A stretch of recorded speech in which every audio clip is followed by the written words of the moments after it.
On Thursday, Democratic gubernatorial candidate Beto O'Rourke held a campaign event in Amarillo, Texas. O'Rourke decried the mass shooting in Uvalde at Robb Elementary School earlier this year that claimed the lives of 19 children and 2 teachers. O'Rourke has continuously placed the blame on Abbott for failing to protect students by passing gun safety laws. He slammed Abbott's new initiative of sending DNA kits to help identify students in the event of an emergency, instead of enacting gun control measures. When he launched his run for governor, O'Rourke sought to minimize his messaging on gun control. But following the Uvalde mass shooting, he has resumed his criticism of Republican-supported gun policies. Current polls show Abbott leading by 11 points over O'Rourke.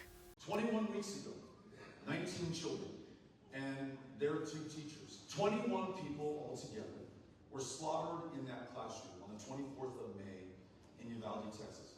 Those kids, those teachers, were absolutely defenseless against someone who was legally, at the age of 18, able to buy not 1, but 2 AR-15s and hundreds of rounds of ammunition. Defenseless against a weapon of war that was originally designed, used, and sold to the United States Army for use in Vietnam to take down an enemy soldier at 500 yards, penetrate a steel helmet, and knock him down dead and ensure that he bled out before anybody could save his life, revive him, and put him on the battlefield.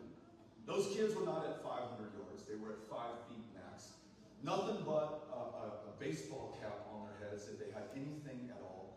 And their parents only able to identify their bodies by the shoes and clothes that they were wearing or the DNA swab that they took. And I hope you just saw that our governor, the state of Texas, is now sending DNA kits to schools instead of doing anything about our gun laws. So they are admitting that this is our permanent future, fortune, and fate unless we change course. Because those kids were not just defenseless against that gunman and those AR-15s and those hundreds of rounds of ammunition. They were defenseless against the most powerful man in this state, who, despite the fact that 5 of the worst mass shootings have happened in Texas in just the last 5 years, has only made it easier for those who should never have a firearm to carry them openly on our streets without any vetting, any background check, or any training whatsoever. But listen, 21 of our fellow Texans lost their lives 21 weeks ago. But those families, those 21 families in Uvalde, are leading the way for all of us right now. We would forgive them, and we would totally understand if after they lost their children, they said, you know what, I am done. I am never showing my face in public again. And politics is the last thing that I want any part of. Politics and politicians have failed us. But those families are doing everything they can right now to make sure that we come through, that we win this election, and that we do common sense, smart things that allow us to defend the Second Amendment while better protecting the lives of those in our state. Because as so many of these mothers have told me, though they cannot bring their babies back, they want to make sure that no other parent has to live through the suffering that will be their lives for the rest of their lives. They're talking about things like just raising the age of purchase for an AR-15 from 18 to 21. Like having a red flag law. So if you already have that gun in your household and you are talking about using it against other people, law enforcement will have some way to intervene through due process before it's too late. The Uvalde shooter was so strongly signaling what he intended to do that his friends called him the school shooter before he ever walked into Robb Elementary and shot anybody.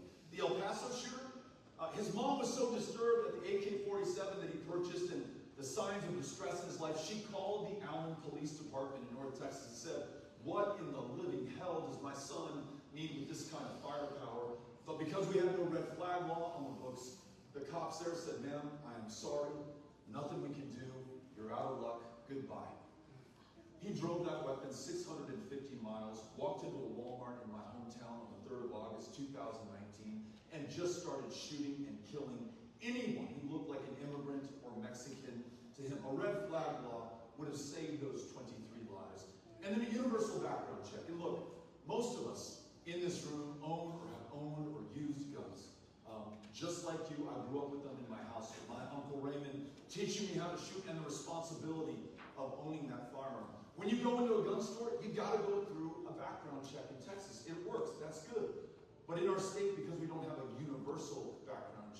You can buy that same firearm from a private seller, no questions asked, and none of us are the wiser or the safer for it. Those three ideas, listen, they will save lives.